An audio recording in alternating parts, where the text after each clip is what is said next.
That's good. Oh, dude, Are we rolling? I think we're rolling.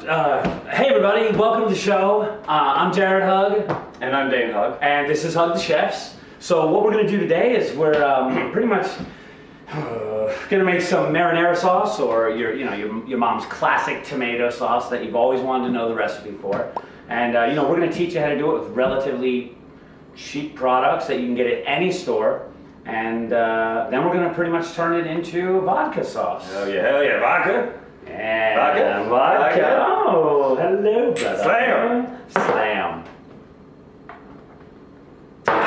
All right, so I'm going to tell everybody about the ingredients and the different things you're going to use. We'll get into like the process later and how you're actually going to make it. But for the most part, these are all the things you need here. I am a little bougie, so I went a little bit further than I should have on the cheese, and I love cheese. I'm a monger of cheese. So yeah, it's gross. You devour. I know, it is gross. I have a problem, Dan. Anyways, all right. So we've got olive oil here. We've got garlic. We've got tomatoes. These are crushed tomatoes. These are also crushed tomatoes. These are fire roasted diced tomatoes, and your tomato paste. Then we have fresh rosemary, fresh oregano here, and unfortunately dried basil. He failed at going to the store, so They didn't have anything at the store. I literally looked everywhere. it is what it is.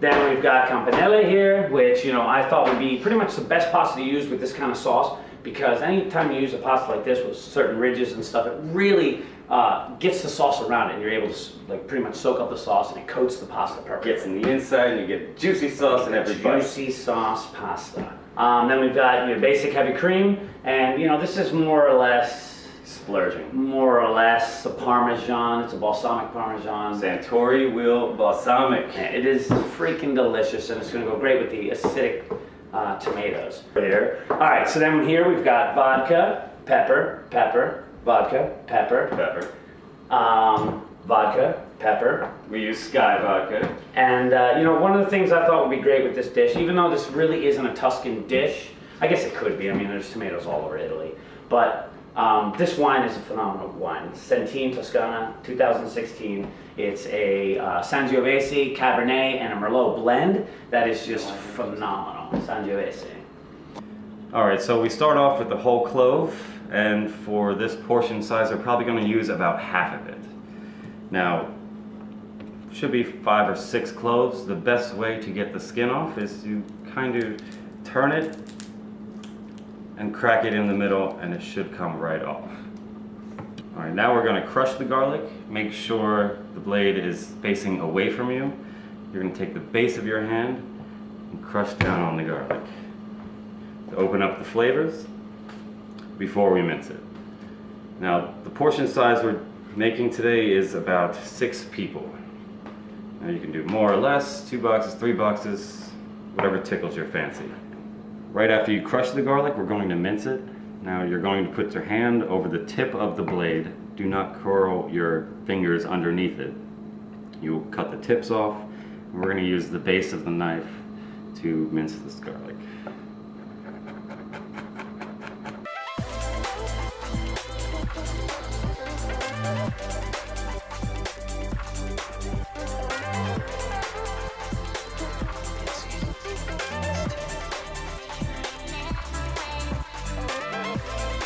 Finished product should be about this fine. The rosemary pulled off the stem as well as the oregano, and we're going to mince them both just like we did the garlic. This is your finished product of oregano and rosemary along with the garlic. And if you have a problem with your cutting board sliding, use a wet paper towel or towel to put underneath. All right, so first thing first, we're going to add our oil in. Now, basically what you want to do is you want to kind of take a look at your oil. You see how it's runny? You see how it runs like water and you get all those ripples when you shake it around? Took a little bit more. Everybody see those kind of legs as like wine? It's almost like the oil's turned into water. It's really super runny. This is exactly where you want your oil at. Now this is where you're gonna add your garlic and your onion. We kind of forgot onion in the whole ingredient thing, but you definitely need onion.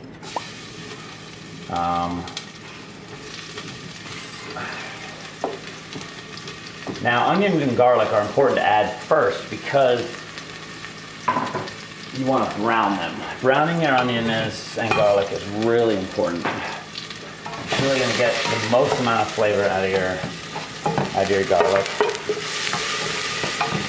And it's going to sweat your onions out, because if you don't, they're going to kind of sweat out in the end, and you're going to get too much liquid and water in it.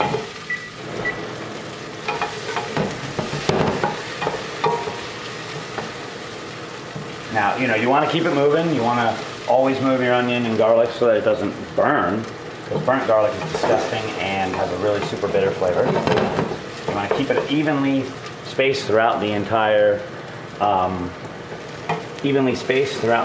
bottom of the pot, so you get a good, nice brown. Now, more or less, if everybody can see, that's kind of about how you want your onions and garlic. Brown, but not burnt. At this point, you'll add in your spices. You don't want to add your salt and pepper this early, because you don't know how it's going to turn out as far as seasoning. Turn my flame down a little. You want to start on high heat to get your oil to that level, but then you want to kind of cut it down to about medium heat. Oh, the smell of this. If all of you could just smell this. So everybody can see, this is exactly what you want. You want all your herbs to kind of go into this. So what I like to do at this point is, I don't want to add all my tomato, but I'm going to add the fire roasted diced tomatoes. The reason I don't add all my tomatoes right off the bat, god damn, it smells good, is because you're going to deglaze right now with the vodka. Now, if you were to pour all your tomatoes in, there'd be way too much liquid, and you would basically keep a lot of the alcohol in the vodka, which is exactly what you don't want to do. You don't want an alcoholic dish here. I mean, I do, but it's just not going to taste good. It's going to really taste like alcohol. I'd say right about now my temp's at like medium high, more or less. So what we're getting is we're kind of getting some bubbling. It's hard to see, but you're getting some bubbling at the bottom of this. You want to reduce down your liquid. So this is where you're going to pour your vodka in. And what that's going to do is give it more or less the flavor of vodka, which is kind of like a nice, more, I'd say, sour flavor. Tomatoes are sour, but they're a lot more acidic than they are sour. So you're going to let this sit here and simmer and bubble. You don't want to have too high heat, because it'll bubble all over your equipment and on your face, and that burns, and that sucks. So, we're going to let this sit for probably about 5 minutes, let the alcohol cook out, and then we'll get on to the next step. Okay, so now we're back. I'd say probably the majority of the vodka's cooked out. But now what I'm going to do is take a little bit of that wine. You don't want to add too much. This is just kind of give it some base level flavors. So we're going to add probably about a cup. Stir that around. That wasn't a cup. That was about a half a cup. And so this is where we're at so far. We've got nice chunky tomatoes, onions, everything's infused, and most of your alcohol. You're about 50% like liquid in there. But you want to cook now. Now you have to cook out the alcohol in the wine, and you're still cooking out the alcohol in the vodka. All right, so now at this point, it's probably about 5 minutes after what you last saw of. Because as you simmer tomato sauce, it bubbles like lava, and delicious. And it's going to go all over your stove, all over the entirety of everything that's around this, and more importantly, it's going to get on you, and it feels like hot lava, not to be confused with cold lava. So pretty much at this point, we're ready to rock and roll. We've got all of our herbs, all of our tomatoes, and everything in. Now this is going to cook down and thicken up more than we want, and that's when we're going to add a little bit of water. You want to add about a cup of water throughout the entirety of this cooking process, and This should generally take about, and if you really want it to get the flavors, you know, slow cooking is where it's at. You want to cook this for about an hour and a half to 2 hours. Honestly, you could cook it all day, just continuously adding a little bit more water as things go, and it's going to be amazing. All right, so this has been cooking probably about an hour and a half now. You know, I've been slowly adding salt and pepper to it just to make sure it's seasoned. You don't want to overdo it though, because what this is going to do is reduce down, and as you're reducing down, your salt is going to get stronger and stronger. So you don't want to do too much during it. What I actually like to do is finalize the salt and pepper right at the end of the dish. So you didn't want to add your cream back in the beginning because of the long amount of cook time on this.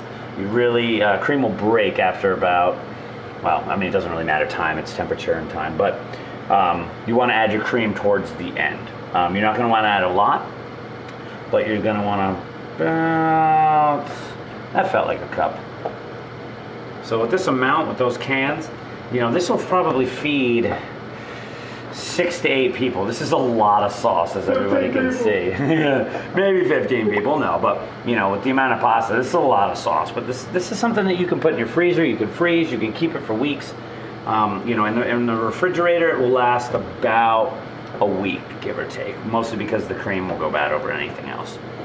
Tomatoes generally don't go bad because of the acid. I'm gonna add a little bit more cream just to kind of lighten this up. And then I'll finalize it with some salt and pepper, and honestly, you know, that's the end of the sauce. This is your alla vodka sauce. This is our finished dish, Campanelle alla vodka. And thanks everybody for sticking with us and cooking with us today. Once again, I'm Jared Hugg. And I'm Dane Hugg. And we are Hugg The Chefs. Have a good Cheers, night. brother. Cheers.